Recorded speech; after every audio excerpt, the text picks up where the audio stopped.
Y eso es parte también de la anulación de la particularidad que tienen esos seres, claro. Y también de sus propias características que muchas veces pareciera que son solo humanas, y en eso también hay algo tremendo en pensar que eso es solo humano. Es correr a los animales del lugar de cosas. Sí. Y entonces es tener una vida más consciente de que estás compartiendo el espacio y el tiempo con otras vidas. No hay una vida más digna que otra. Soy Darío Stanraiver. Soy Soledad Barruti. Estamos juntos. Pero no vivimos juntos. Pero nos gusta estar juntos. Tener un lugar. Pero no un lugar concreto. Un lugar abierto. Una casa, pero que no es una casa. Ni cuentas, ni platos sucios. Pero igual todo el bardo de cualquier pareja. Que necesita un espacio. Un lugar para encontrarse. Una casa.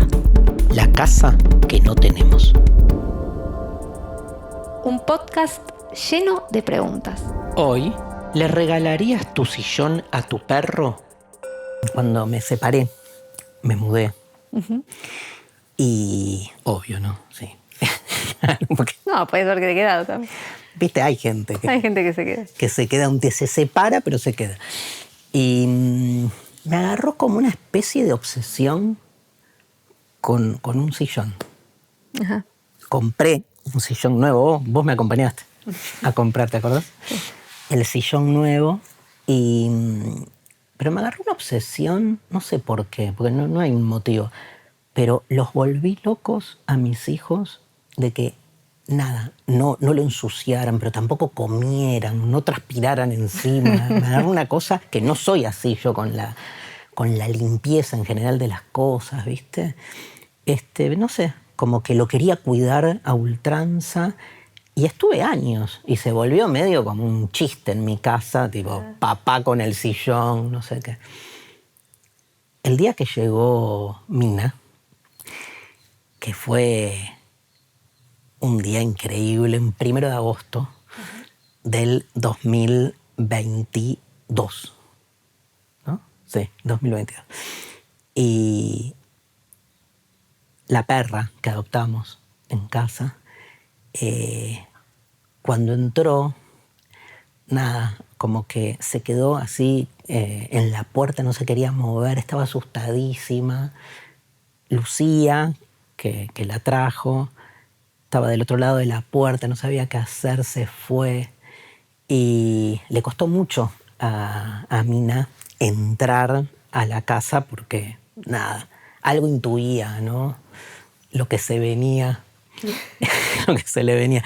La cuestión es que cuando entró, finalmente, después de media hora estuvo, yo la llamaba, la dejé, entró al living, hizo ¡plink! Saltó en el sillón. Yo me acuerdo, era como, ¿viste? El sacrificio de Isaac, elegir a Dios o elegir al hijo. Dije, el sillón o la perra. Pero además porque, digamos, la perra recién llegaba. Toda la adopción de Mina fue... De acuerdo, la fueron a ver. La fuimos a ver acá. A ver si fuimos un domingo a las 11 de la mañana con mis 3 hijos a verla, pero el sillón era... Era una perra grande, además, había tenido cachorritos. Es una perra grande, pero el sillón, digo, hasta ese momento tenía una pregnancia en lo que era mi obsesión y andás a ver por qué, pero se me disolvió. En el instante, Sole, fue como, la vi a la perra saltar el sillón, acomodarse y dije... Es de ella. Y se lo regalaste, básicamente. Se lo regalé. Mina es la dueña del sillón, nadie se puede sentar en el sillón. Pero lo loco... Y Mina, vamos a decir algo, porque también es gigante Mina. Sí, sí. No es un perrito, no es un cosito chiquito. No sé si gigante. Es enorme, es grande. Sí, al lado de los caniches que están acá, digamos, obviamente. Pero es una perra grande. Se apoderó del lugar. Pero lo más interesante es esto, ¿no? Yo decía... Ningún ser humano, mis hijos, ningún ser humano generó en mí la posibilidad como de desasirme ¿Existe? No Sí, sé. pero como algo de Desaferrarte. deshacimiento. Sí, existe como de desensimismamiento con el sillón. Ajá. Pero es de asir, ¿no? Como que nadie lo lograba. Yo tenía una cosa, no lo toquen, esto, el otro. Ahora, llegó Mina, ¿por qué? ¿Por qué Mina, siendo perra, siendo un animal, teniendo eso, otra gestualidad, teniendo como otra relación con los territorios, generó en mí, pero automáticamente, ¿no? Como un desblindamiento, me corrí. Ni lo pensé. Fue una sensación, Sole, pero de amor total, porque después me di cuenta que lo que es el amor, ¿no? Creo mucho en ese amor que arde. Como que la perra te mostró otra forma de amor, decís. Sí, sí. Ese amor que arde, famoso, ¿no? Texto de Bartés, y no que dure, ¿no? Digo, algo ahí pasó. Que dije, ardió el sillón. El sillón de alguna manera se pasó a otro plano. Sí, digamos, yendo a lo que me preguntás, yo creo que solo la otredad irreductible de una perra con gestos, con movimientos, con voluntades tan diferentes a la nuestra, sobre todo a la humana tal como nosotros la vivimos, pudo generar en mí como una reconciliación con mi propia otredad y casi con mi propia animalidad, te diría, como que conecté. Y no me digas en qué conecté, porque no es lógico, justamente no es humano. Conecté, fue como, es tuyo, ¿sí? Sí, es tu lugar. Y a partir de ahí cambió mi relación con el lugar también. Me interesa mucho a mí como pensar lo animal sin la antropomorfización, que parece ser el único camino con el que nosotros podemos relacionarnos. No podemos conectar con lo animal en general, ¿no? Obviamente, el caso de los llamados animales domésticos es un caso particular donde se supone que uno tiene una mayor conexión y en realidad tiene una mayor sujeción en el sentido de que estás todo el tiempo desposeyendo a lo animal de su particularidad para hacerlo parte de lo que vos necesitás que el animal sea. En el caso de animales como más extraños, se dan también otras formas de antropomorfización, pero, digamos, al revés de lo que se supone, me parece como mucho más fácil ver la extrañeza de lo animal en los animales no domésticos que en los domésticos. Y me preocupa esta domesticación. Doméstico viene de la palabra es casa, palabra que rige un poco todo lo que estamos haciendo en estos episodios. La pregunta es qué tipo de casa. O sea, es una casa donde le exigís al otro que se avenga a tus formas, ¿no? Y entonces la exigencia es una exigencia muy violenta, porque, digamos, aniquilás lo que el otro tiene de otro. ¿Habrá alguna forma de relacionarnos con lo animal y en especial, Sole, con la animalidad que nosotros hemos perdido de nosotros? ¿Habrá otra forma que no sea la que nuestra cultura vino construyendo todos estos siglos? Sí, y es muy lindo esta idea de como de simbiotizarse con un otro tan distinto, ¿no? Como Donna Haraway tiene esta idea de como de un futuro, escribió mucho esta idea de un futuro en donde tengamos una especie de animal de poder con el que vamos construyendo una nueva subjetividad humana. Y se da mucho eso, los animales con los que vivís en tu casa tienen esa... que yo no sé si eso es antropomorfización, porque a los animales también les pasa que en la cercanía se transforman, porque es antropomorfizar también, negarle esa posibilidad al animal de tomar esa decisión y de ser parte de ese vínculo, ¿no? Pensar que solo nosotros, porque tomamos la decisión entonces de elegir a un otro y hacer que ese otro sea, obvio, hay casos extremos, cuando vos ves por la calle gente que le pone botitas a los bichos para que no pisen el suelo o que no les permite hacer mínimas cosas que están dentro de su deseo como corporal que sale por todos lados, eso como que obvio que no está bueno y demás. Pero también hay muchas veces como que negamos la propia decisión de los animales de ser de una manera diferente en relación a ese vínculo que se gesta. Y eso es parte también de la anulación de la particularidad que tienen esos seres, claro, y también de sus propias características que muchas veces pareciera que son solo humanas, y en eso también hay algo tremendo en pensar que eso es solo humano. La inteligencia, la creatividad, la sensibilidad, todo eso es parte... Eso te quería preguntar, por ejemplo, digo, para tirar ahí, antropomorfizar sería decir, no sé, Mina está triste. ¿Está bien decir de un animal que está triste, siendo la tristeza supuestamente un temple cultural? Yo creo que lo que está mal es pensar que la tristeza es un temple cultural, y está mal pensar que las emociones nuestras tienen esa particularidad completamente aislada del contexto en el que se gestaron. ¿Por qué pensamos que nuestras emociones son pura y exclusivamente parte de un devenir evolucionado, claro, hacia algo superador? Que bueno, vamos a poner muy en duda que eso sea tal cosa, que si estamos en eso, cuando nuestras emociones se gestaron en el mismo lugar en donde sigue viviendo lo animal o sigue estando ese reducto de lo animal, ¿no? La naturaleza. O sea, todo eso que nosotros desplazamos y dejamos afuera es el lugar en donde nuestro sistema nervioso se desarrolló, se perfeccionó y se hizo esto que es.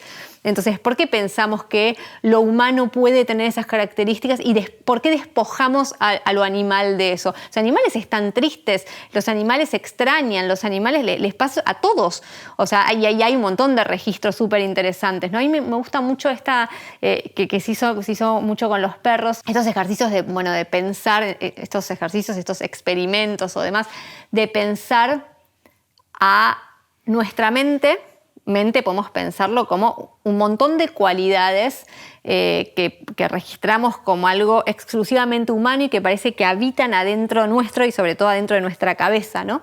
Si eso es tal cosa, o en realidad nuestra mente no es más que parte de la expresión de la mente expandida del mundo, de la conciencia del mundo y demás, y bueno, nuestra mente en realidad es una expresión más de eso, de lo que participamos todos los otros. Entonces, con los perros hizo algo que a mí me hace pensar mucho en mí, no ahora te voy a contar de qué manera, pero hay un científico inglés que se llama Rupert Sheldrake.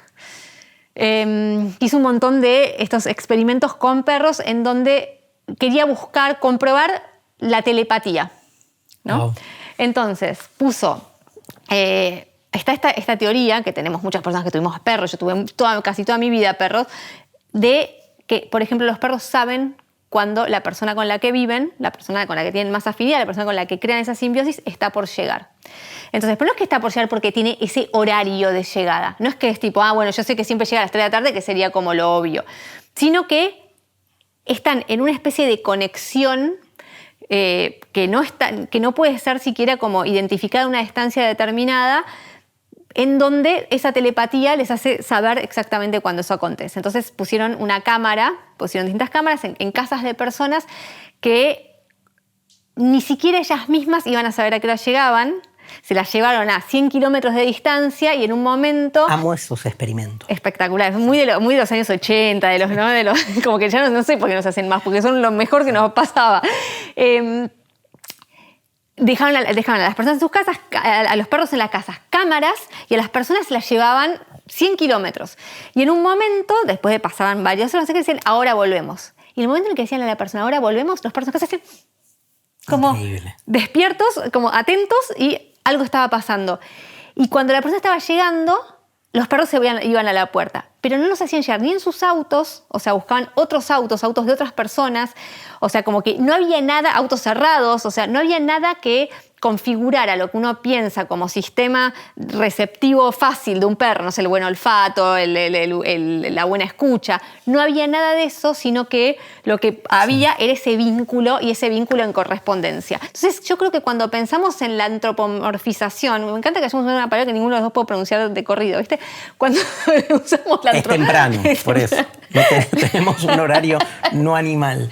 Que pensemos que la antropomorfización es el punto de vista que endilga emociones y no que las niega. Para mí es mucho más antropomórfico negarle a los animales, claro, la capacidad simétrica de estar en vínculo y en ese vínculo que se le despierten tantas emociones complejas como las que tenemos nosotros, negar eso que otorgarlo. A mí lo que y poder permitirnos también, esa lectura hermosa y absolutamente como animal de decir tipo, che, el otro está en la misma que yo. Está nervioso, está triste, no le gusta esto. A mí lo que me preocupa es cuando la traducción hace que se pierda algo de la singularidad del otro. O sea, me encanta lo que decís y acuerdo en todo. De hecho, mi conexión con Mina y el caso del sillón de este primer relato tiene que ver con que a mí me pasó algo que tiene que ver con una emoción. Hubo un amor que yo no puedo, de alguna manera, vivir con humanos. Sí. Y sí lo pude vivir ese amor con un animal. Bueno, pero quiero contar lo de Mina antes, que para mí va re de la mano de eso, que es cómo aparece Mina. A ver. Porque Mina aparece así. Yo estaba caminando por la calle con mi hija, yo no me detengo en perros, no soy una persona, o sea, me gustan los animales, me encantan, qué sé yo, pero no soy esa gente que se detiene ante los perritos a acariciarlos. Y había en una esquina una chica sentada con Mina. Mina es una perra grande, color negro, es una perra mayor también, no es un cachorrito. Y de repente me di vuelta y dije, ¡ay, qué linda perra! Y vos estabas en un momento... ¿Te llamó? Pero me llamó completamente. Y vos estabas en un momento de empezar a pensar en adoptar un cachorrito. Sí. Y estabas entre las páginas esas de adopción y qué sé yo, buscando. Y yo le dije, qué linda perra, chica, y me dijo, ay, mira, está en adopción, la rescaté, estaba con cachorritos, es una perra para adoptar. Y yo me acuerdo que te llamé y te dije, che, Darío, encontré tu perra. Sí. Tipo, tenés que adoptar a esta perra. Y era, ¿por qué? Es grande, tipo, no sé. Y ahí fue donde, para mí, hubo una especie como de vínculo muy extraño. Y fuiste a verla a la casa, eso que contaste al principio, ¿no? Fuiste a verla a la casa con tus hijos y hubo un enamoramiento ahí totalmente. De todos, no solamente tuyo. Pero y es una perra tan perfecta para tu casa como no podría ser para otras. Lo que digo es que ese enamoramiento, esa armonía, para mí es la posibilidad que me brinda lo animal, en este caso Mina, como de salirme de mí mismo, salirme de lo humano en el mal sentido, ¿no? En lo humano producido de modo más, digamos, calculatorio, analítico, lógico, descorporizado. Uh-huh. Pero para eso es interesante porque si yo trato de entender qué me pasa con Mina, solo puedo antropomorfizar, significa solo puedo traducirlo a las categorías epistemológicas de lo humano y su cultura. Y lo que yo quiero y lo que yo busco siempre en el vínculo con el otro es que el otro me saque de mí mismo. Porque en la medida en que yo entienda desde mis categorías, sigo ratificándome en lo que soy y sigo haciendo del animal algo más funcional a mí. Un poco culturalmente, ¿no? Por eso me maravilló lo que pasó, porque no solo me generó una disrupción, digamos, con el sillón como objeto, sino con el sillón como cosa, como propiedad, en esa relación que tengo yo con las cosas. Me parece maravilloso, digamos. Ese es un cambio que de algún modo necesito. Decía que históricamente esta forma de desotramiento de lo animal, no sé, para ordenarlo te propongo así, Sole, hay como tres ámbitos, ¿no? Digo, a los animales o los mascotizamos, huyamos del animal mascota. El animal peluche. El animal peluche. Me fascina la idea porque es como, ¿viste? Me hace acordar algo de Paul Preciado en la misma dirección, que es, nosotros creemos que el peluche es una copia del animal y en realidad la representación que tenemos en nuestra cultura de lo animal es una copia del animal peluche. Uh-huh. Peluchizamos a los animales, que es otra cosa, digamos, y entonces los convertimos en adornos, en juguetes. Pero bueno, se busca algo inofensivo en el vínculo también y en eso que justamente que no ocurra nada de eso que estás diciendo. Sin contacto, sin diálogo. Pero pasa con los bebés también, ¿no? Se peluchizan también a los bebés con esas sesiones de fotos, como todas los bebés como... Totalmente. En cualquier momento los van a pedir por Mercado Libre igual que a los perritos. La peluchización es tremenda, pero digamos, lo del animal mascota es una manera de relacionarnos desde su desotramiento. El otro desotramiento, que si querés el más famoso, sobre todo, digamos, en los conflictos más culturales que hay sobre la cuestión animal. Vale decir que en filosofía, para los que no sepan de filosofía, en los últimos 20 años se produjo lo que se llama un giro animal. Hay muchos pensadores trabajando la temática de lo animal, que es un modo de trabajar también la nos metemos con todas palabras, desanimalización del ser humano. Me parece que el gran tema es ese. ¿Por qué abjuramos, por qué decidimos descartar lo que tenemos de animal en pos de construir un artefacto humano que no tiene nada que ver con nuestro cuerpo? Porque sobre todo la desanimalización es una descorporización y una desmaterialización y una desnaturalización de lo que somos. ¿Me salieron todas? Todas, increíble. Bueno, el otro es el animal, relacionarnos con lo animal desde lo industrial. O sea, la industrialización de la vida animal, en primer lugar para el consumo alimentario, pero también para otros consumos. Para todo. Donde al animal se ha vuelto una mercancía. Una cosa. Una cosa, pero una cosa que tiene una relación directa con una necesidad de este tipo de humano, que no es lo humano, de seguir, digamos, desplegando su conquista, ¿no? Hay una colonización del cuerpo del animal, como hay una colonización del cuerpo humano. Sí, es un reflejo todo, es un reflejo de lo absoluto. mismo.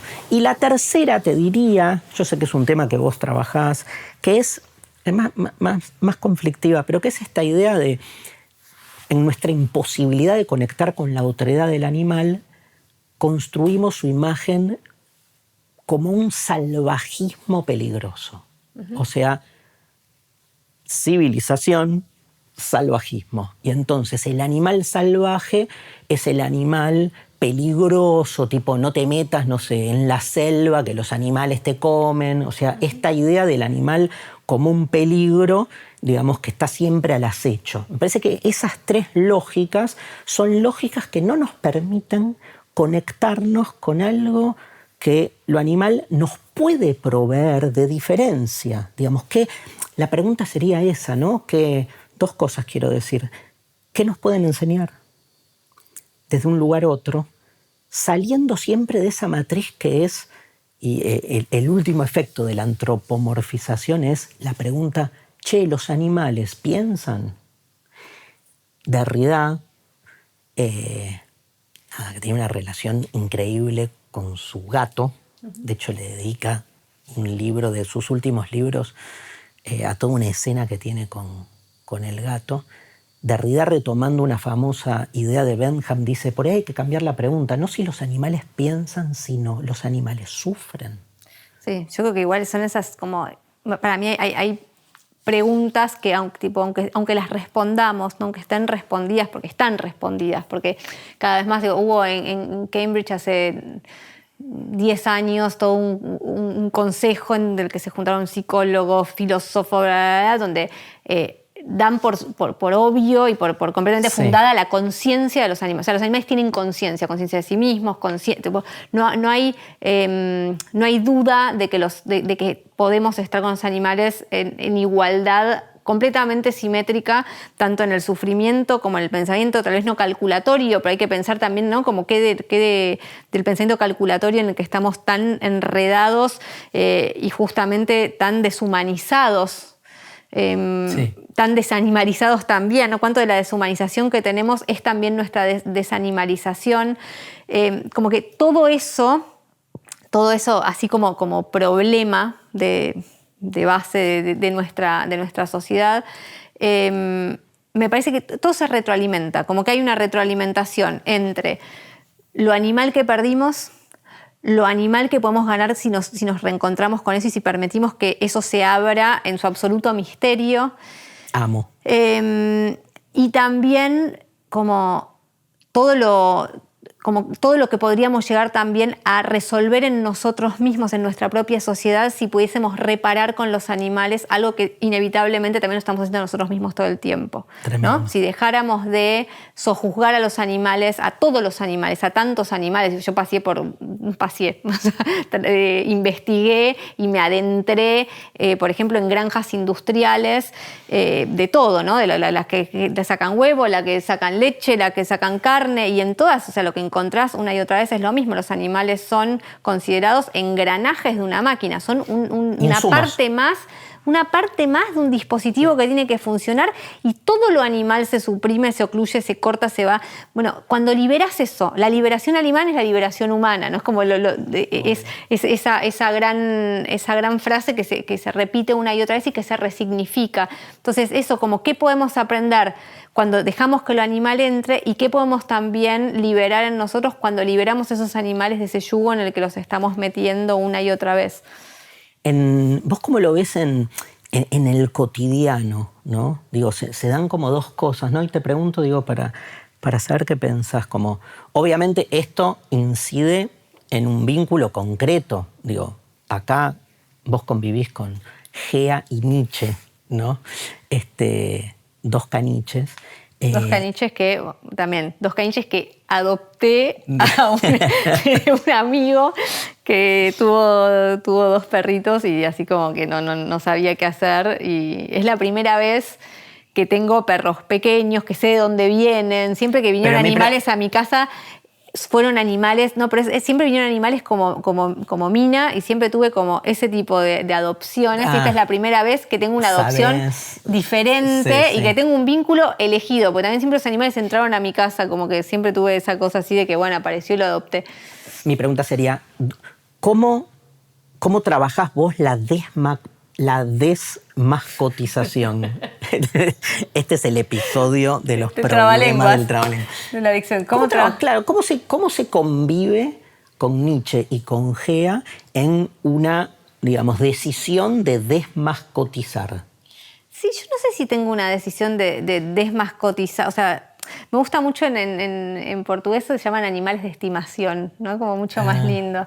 Y creo que hay algo para mí de... O sea, es la idea de animales de compañía. Claro, ¿no? La idea de animales de compañía, la idea de que nos estamos acompañando mutuamente, o sea, somos un vínculo. Creo que eso, o sea, no sé, yo toda mi vida tuve muchos animalitos en mi casa, siempre perrito, gatito, pero también otros distintos.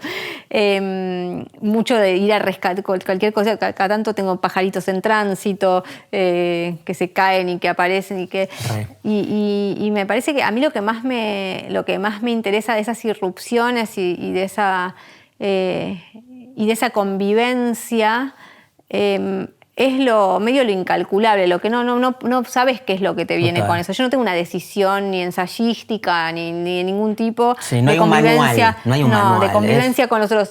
Pero sí me interesa mucho ver esto, entender las particularidades de cada especie con la que me topé, digamos, sí. que no solo son los perros. Las hormigas. Las hormigas. Bueno, justo igual como no queríamos esa convivencia. Ellas vinieron a mi casa, bueno, ¿de qué manera?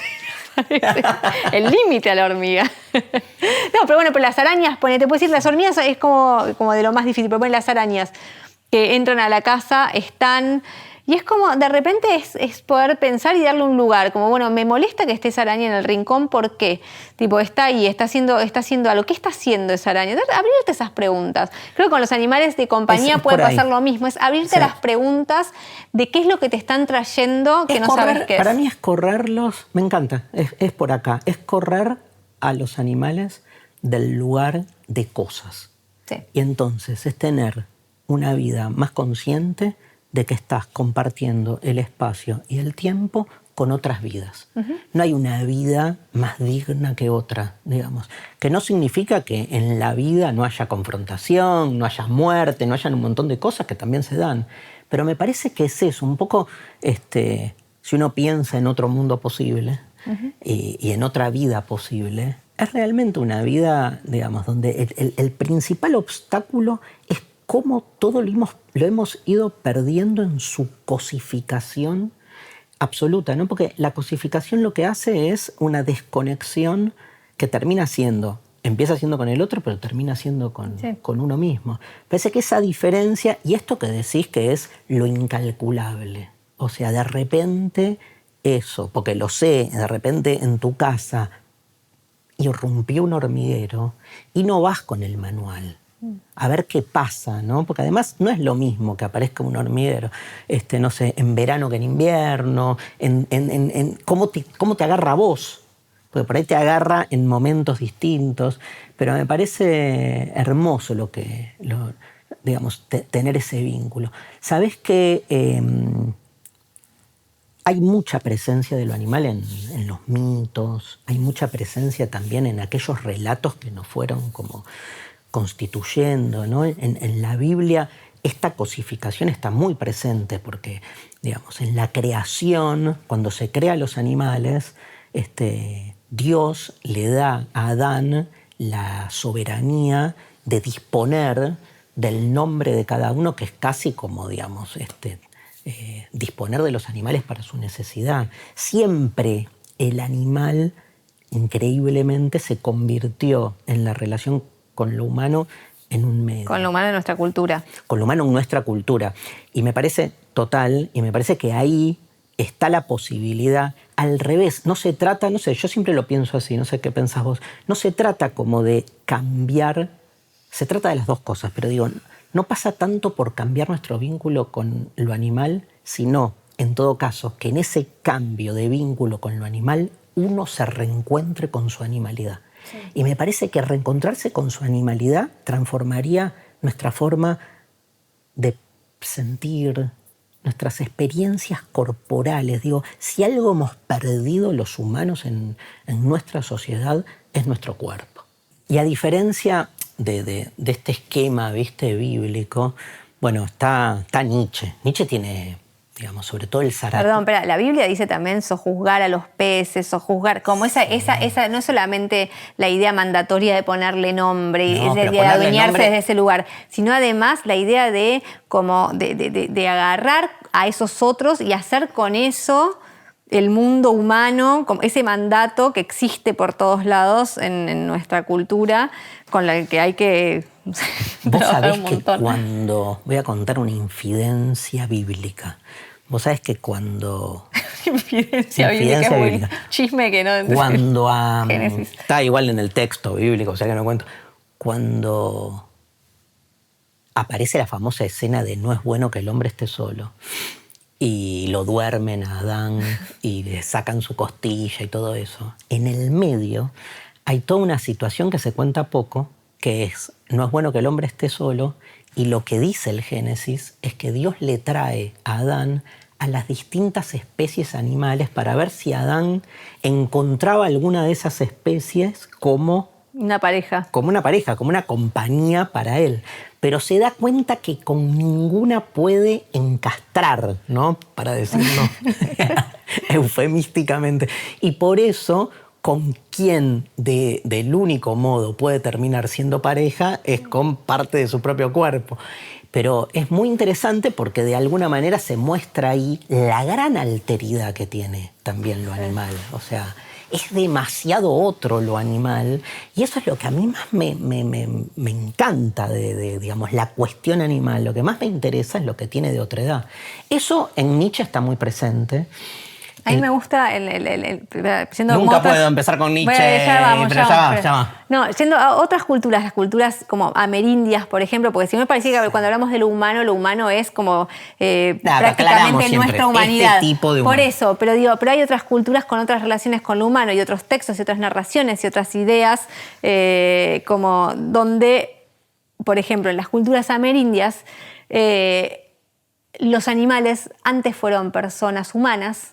Y entonces hay como una especie de evolución hacia lo animal, que eso también es muy hermoso, ¿no? Como hay un momento donde primero todos son personas, y después todos son personas y en algún momento ya no son más humanos y son ahora pájaros, y son ahora monos, y son ahora hormigas, y son ahora otros. Hay una idea, ya voy con Nietzsche, ¿eh?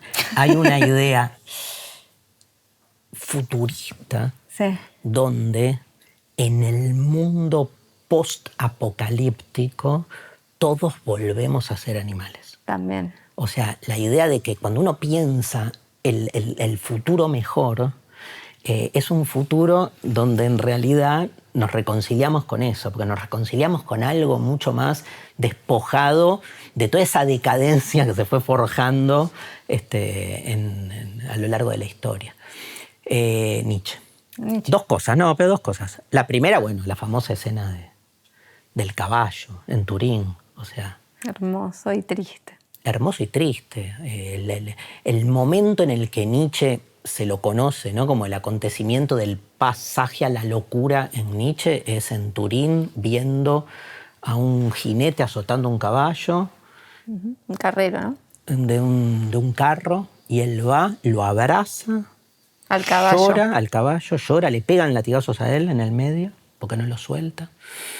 Viene la policía, escándalo, le pide perdón y parece que dicen que dijo Nietzsche: madre, he sido un idiota, mientras lo abraza al caballo, y el caballo le devuelve algo de su necesidad y se fue Nietzsche. A partir de ahí, los últimos 11 años, pero como que su último momento, ¿no?, lo vive con el caballo. El Zaratustra es un libro que está repleto de animales. Uh-huh. Y los animales todos cumplen un poco ese rol de devolverle a este profeta que es el Zaratustra, que viene a anunciar que el final de lo humano, ¿no?, el advenimiento del superhombre, que en Nietzsche es otra forma de lo humano. No te olvides que para Nietzsche el ser humano es un puente, es tránsito, no es algo cerrado, ¿no? Yo creo que nuestra cultura ha construido una idea esencialista de lo humano como algo definitivo. Y estamos en permanente transición, ¿no? Sí. Y como que esa transición también la olvidamos. Bueno, en esa transición y en esa relación, una cosa más te quería decir del Zaratustra, que Nietzsche no ve a lo animal como algo del pasado de donde provenimos, porque viste que nuestro sentido común dice, bueno, hay una parte animal de la que evolucionamos. Sí. Y lo animal no sé si está en el pasado, por ahí está en el futuro, que era un poco esto que decíamos. Ahora, claramente, digamos, lo que nos queda ahí como gran deuda y como problema es cómo nos relacionamos con lo animal. Hay una frase, por ahí demasiado dura, pero te la tiro, que dice que en Occidente al animal se lo come, al otro se lo come, y que de algún modo la ingesta, la devoración, ¿se dice? ¿O el devoramiento? El devorarse, el devorar. El devoramiento del otro tiene como ejemplo prototípico lo animal. Digo, yo sé que vos trabajaste mucho el tema en tu libro Malcomidos, pero digo, la ingesta animal, además de lo que representa en sí misma, también representa una manera de relacionarnos con otras vidas de las que disponemos sin importarnos nada, que no significa, digamos, que no haya encuentro y conflicto, sino cómo se forjó toda una decisión mercantilista e industrialista de nuestro vínculo con el cuerpo de lo animal, que es con el cuerpo del otro, digo, porque ese mismo mercantilismo está en el modo en que también un sistema económico decide cómo explotar la fuerza de trabajo, ¿no? Dificilísimo, pero además para el final. Para terminar, pero bueno, pero dejemos abiertas las preguntas. Sí, no, pero sí me parece importante como que ahí cuando, y creo que tenemos que subrayar mucho esto de nosotros como lo humano, esta humanidad, esta forma de lo humano, esta cultura en este tiempo y en este momento, donde para comer otros animales o para comer lo que sea, tenemos que enredarnos en un enclave industrial hiperviolento, hiper también destructivo de toda la vida. Digo, la Tierra, ¿por qué está ocupada? Por comida para animales que viven como encerrados en granjas industriales, siendo completamente violentados una y otra vez desde que nacen, tratados como cosas, descartados, en un contexto que cualquiera que viera de cerca no dejaría, no le sería algo neutral, y seguramente lo haría tomar decisiones como no comer eso que está ahí, ¿no? Si lo viera. Si lo viera, si lo oliera, si lo escuchara, si escuchara esos gritos, si oliera ese miedo. O sea, Sos muy optimista No, en el ser humano, porque me parece que muchos lamentablemente lo ven y les chupa un huevo. No sé, pero por algo está tan externalizado, por algo no lo vemos, por algo perdimos la granja en la esquina. Está tan externalizado, está tan alejado porque también es parte de la dinámica en donde vos ves la carne en una bandeja adentro de un supermercado. Esa carne no te remite, no huele, no se parece en nada a una parte del cuerpo de un otro. Vos perdiste tantos espacios de vinculación con eso que es muy difícil que puedas reconstruirlo. Y no basta con ver un documental. O sea, no alcanza. Está totalmente lejos tuyo. Entonces es muy difícil apropiarte de eso. Entonces, en nuestra cultura, así como estamos, la idea de comer y la idea de devorar al otro y la idea de aniquilación casi de toda la vida, de todo lo vivo, vienen de la mano. Sí. Están de la mano el cómo nos relacionamos con los animales, cómo nuestra incapacidad de vivir en el mundo y cómo, o sea, está todo ahí, y me parece que en ese sentido hay algo donde comer animales, donde comer de esta manera es ser parte de esta maquinaria de destrucción masiva y de esta aniquilación y enajenación. Ahora, esto es esta parte de lo humano, y no deja de haber algo en esa lejanía con ser cuerpos que se alimentan de otros cuerpos y que lo hacen como a sabiendas de que somos cuerpos animales que estamos en el mundo, que es parte también de esa misma dinámica. Hay tantas otras formas de lo humano que se vinculan de otras formas con lo que comen, que son comidos también en la naturaleza, porque eso es otra cosa, ¿no? Nosotros somos cuerpos que tenés mucho más riesgo a que te pise el 60 a que te coma un puma, ¿no? Entonces estamos completamente lejos de la idea de ser comida.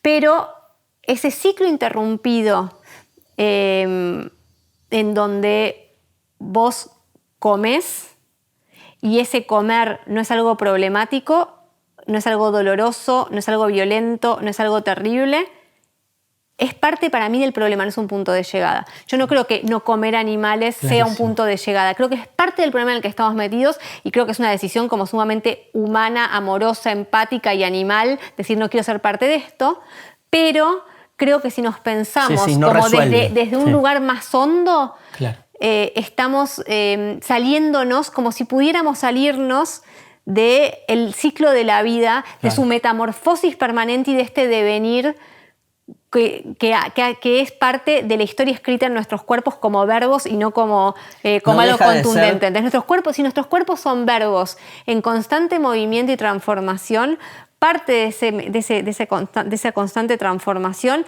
es ser parte de un ciclo de la vida donde comes, sos comido y estás en una metamorfosis que no tiene final porque no tuvo nunca principio tampoco, porque tenés que rastrear hasta el origen mismo del universo que no existe.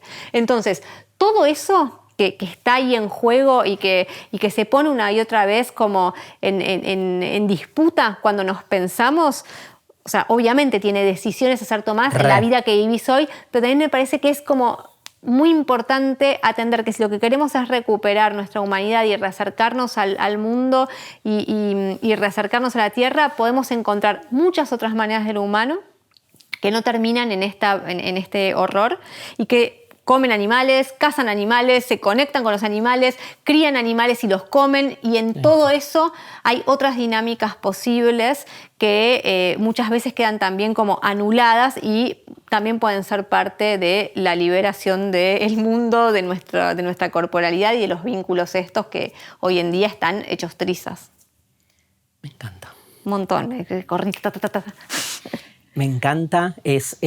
Creo que es una forma... Está clarísimo. Es una forma también de desanimalizarnos en algún punto, llevado al extremo. De sentir que podemos estar corridos, ¿no? Como que hay afuera, por eso, porque estamos afuera justamente de lo animal. Que de también, lo animal, exacto.